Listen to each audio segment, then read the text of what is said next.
हमारे पास है, जितना भी हमारे पास वक्त, हर दिन हर क्षण आप लोगों के लिए, हमारा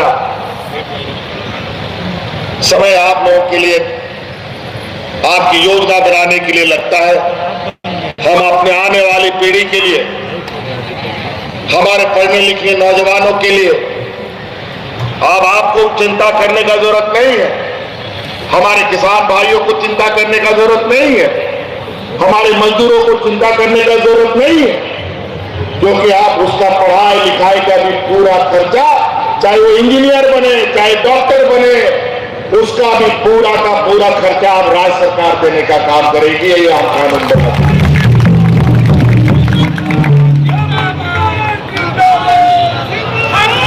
आप लोग बताइए, यहां जितना भी आदिवासी भाई है, जितना भी यहाँ के दलित पिछड़ा अल्पसंख्यक भाई है, आप लोग कभी अपना सपना में सोचते हैं कि आप अपना बाल बच्चा को विदेश में पढ़ाइएगा?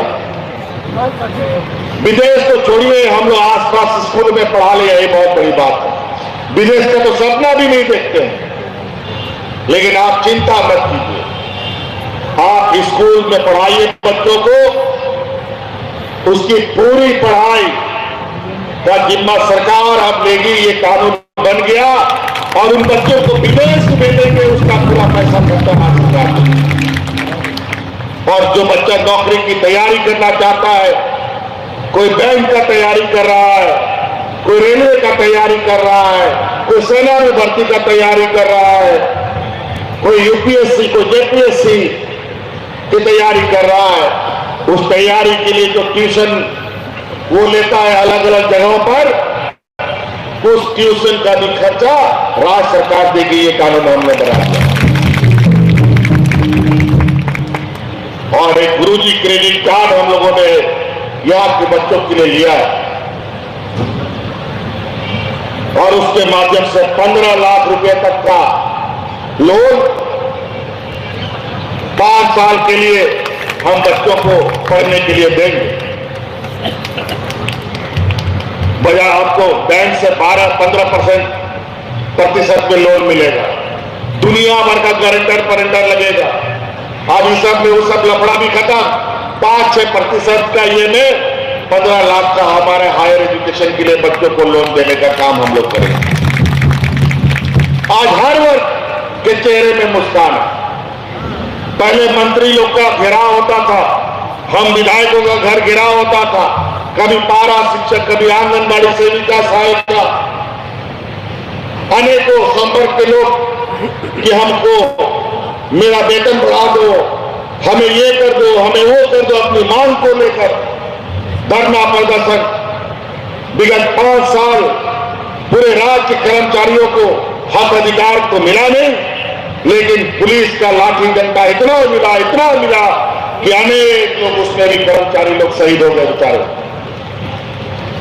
और आज देखिए, जहां पिछले डबल इंजन की सरकार में पारा शिक्षक लोग जो 12 महीना में 11 महीना सड़क पर आता था, आज वही पारा शिक्षक 12 महीना में 11 महीना स्कूल पर है। कैसे, क्या हो गया? पारा शिक्षक आज धरना प्रदर्शन नहीं करते हुए स्कूलों में बच्चों को शिक्षा ग्रहण कर रहे। उसका जगह सड़क नहीं था, उसका जगह स्कूल था, लेकिन इन मेहमानों ने उनको स्कूल से बाहर निकाल कर सड़क पर उतार दिया। आज पारा शिक्षक मुस्कुराते हुए स्कूल जाते हैं। आज इस राज्य के सभी सरकारी कर्मचारी अपनी पुरानी पेंशन को लेकर उत्साहित है, और सभी वर्ग के लोग मंत्री विधायकों का घर घेराव कर रहे हैं, रंग गुलाल अबीर मिठाई बांट रहे हैं, और आभार प्रकट करने के लिए मंत्रियों के घर में घेराव हो रहा। ऐसा कभी नहीं देखा। पेंशन को लेकर हमारे सरकारी कर्मचारी, और पेंशन एक ऐसा चीज है जो बुढ़ापे का सहारा होता है। आजकल बेटा बेटी भी कभी धोखा दे देता है, लेकिन अगर वही बुजुर्ग को पेंशन मिलता है तो बेटा बेटी लोग पेंशन के चक्कर में घर में भी रख लेता है। लेकिन ये मेहमानों ने पेंशन का भी बट्टाधार कर दिया। आज पुराना पेंशन स्कीम लागू करने वाला ये देश का पहला राज्य बना और हमारे कर्मचारियों को हम ये उपहार स्वरूप हमने उनको प्रदान किया। आज निश्चित रूप से जिस तरीके से बाजार का हालत है, जिस तरीके से महंगाई आसमान छू रहा है, आपका गाड़ी का तेल, खाने का तेल, साग सब्जी, दाल, रोटी, चावल, सब चीज महंगा। और ये महंगाई का कारण हमारा ये विपक्षियों का सरकार।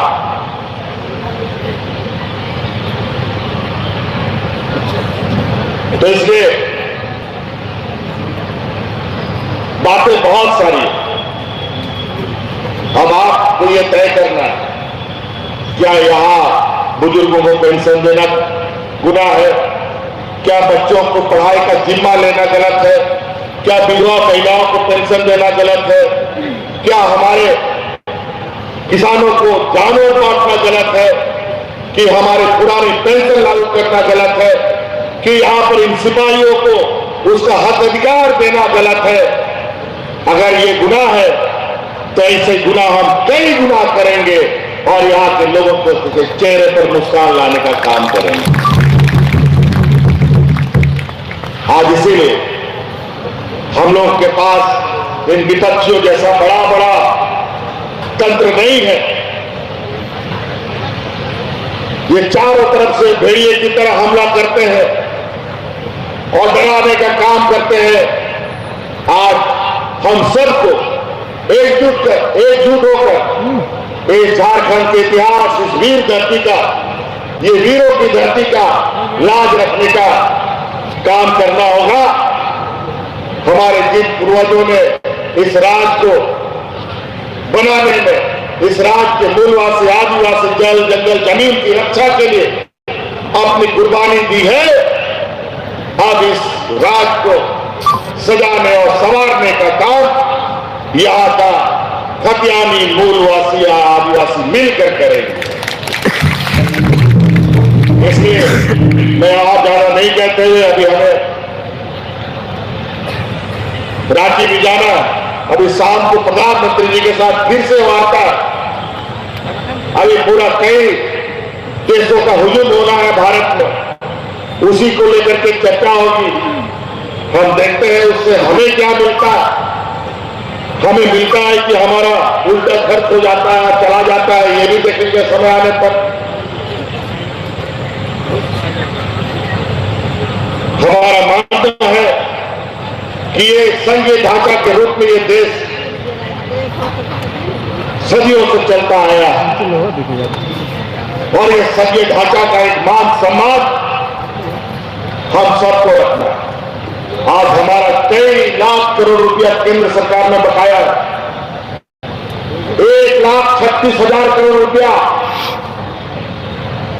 देश आजाद होने के बाद ये खदान चलाने वाले जो कंपनियां हैं, इन लोगों ने सरकारी जमीन का मुआवजा आज तक नहीं दिया। हमारी सरकार बनी तो हम बोले यार ये लोग तो सब पैसा खा के हजम कर गया, गरीबों का सारा योजना कागज कलम में बना करके अपना जेब भर लिया, अभी राज चलेगा कैसे? इस राज्य के गरीबों को राहत हम देंगे कैसे? इस गरीबों को धोती साड़ी कंबल बांटेंगे कैसे? पेंशन कैसे देंगे? मानदेय कैसे बढ़ाएंगे? चिंता हो गया। तो हम लोग भी थोड़ा मुनीमगिरी करना शुरू किए तो पता चला कि सरकार का या तो रैयती जमीन को तो इन प्रकार जो भी झूठ सही मुआवजा मिल जाता था, लेकिन सरकारी जमीन का तो कोई मुआवजा नहीं। मतलब तो ये तो हो गया कि गरीब की भौजाई सबकी भौजाई, गरीब की बहू सबकी भौजाई, मतलब सरकार का जमीन का कोई मुआवजा नहीं मिलेगा। फिर जब हमने जोड़ निकाला तो 1,36,000 करोड़ रुपया का बकाया भारत सरकार में निकल गया। फिर चिट्ठी पत्री हुआ कि दो हमारा पैसा, बोलते कैसा पैसा, कोई पैसा नहीं है। फिर हम लोग कागज पत्र लेके दौड़े, हिसाब समझाए, तब इन लोग भी माना हाँ ये बकाया तो निकलता है। लेकिन फिर पेच नहीं, अब नापना पड़ेगा कितना नापने में समय लगेगा, ये होगा वो होगा, तब देंगे, फलना होगा देखना होगा।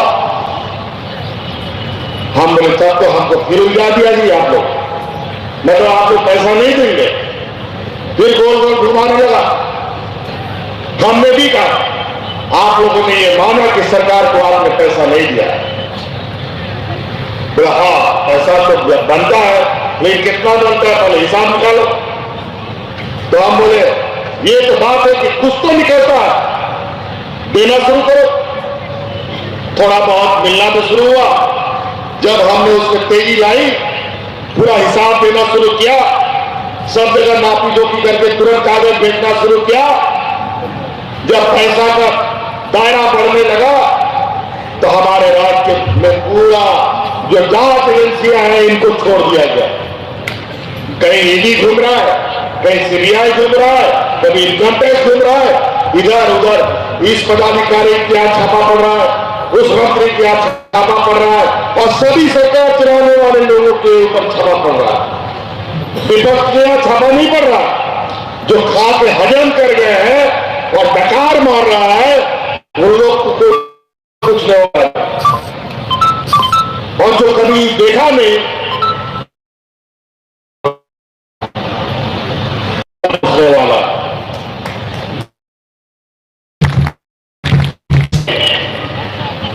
का दरवाजा ये साफ घुसेगा। लेकिन चिंता मत, हम लोग अलग राज लेने का भी ताकत रखते हैं, तो अपना अधिकार लेने का भी ताकत रखते हैं। अभी राज लिया है और अधिकार भी केंद्र से लेंगे, हर हाल में लेंगे। इसलिए अभी भी जो हमारे वीर सपूत शहीद हुए हैं, वो शहीद जरूर हुए हैं, लेकिन वो अमर होकर के शहीद हुए हैं। जब तक झारखंड रहेगा तब तक इन वीर शहीदों को याद किया जाएगा और उनके रास्तों पर ये राज चलेगा और अपना अधिकार के लिए अपना संघर्ष जारी रखेगा। और हम आप लोगों को आश्वस्त करना चाहेंगे, आप लोगों के लिए हर दिन हर रात आप लोग खुद ही बदलाव देखिए। आज से 3 साल पहले डाल्टनगंज में कितना बिजली मिलता था, कितना घंटा मिलता था? आज बिजली कितना घंटा मिलता? मत कीजिए बिजली का।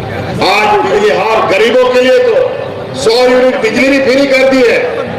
अब आपको 100 यूनिट तक का पैसा देने का जरूरत नहीं है, और कोई गरीब 100 यूनिट से अधिक जलाता भी नहीं, वो तो 20-50 यूनिट में ही खत्म कर देता। 100 यूनिट का तो दूर की बात।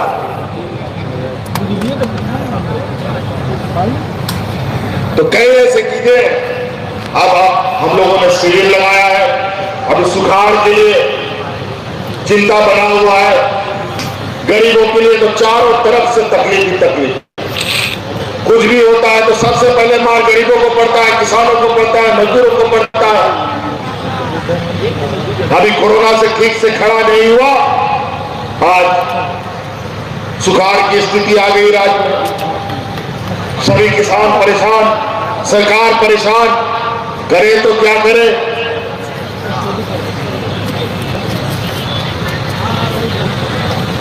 आज उसको लेकर के भी शिविर लगाने का काम किया जाएगा, और लगभग 30 लाख किसान को हम लोग फिर से, जो लोग रजिस्टर्ड किसान हैं उनको हम लोग चिन्हित करके सरकार अपने दम पर उनको सुखाड़ राहत देने की तैयारी कर रहा है। उनके आंकड़े, उनका नामांकन किया जा रहा है। लगभग 256 कितना ब्लॉक, 226 226 ब्लॉक तो सुखाड़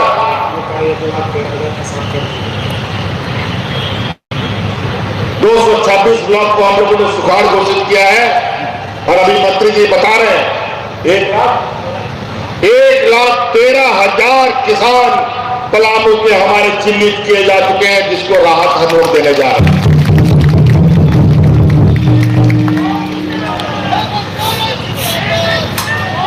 और हमने आज पदाधिकारियों को निर्देश भी दिया है, कोई किसान छूट ना जाए।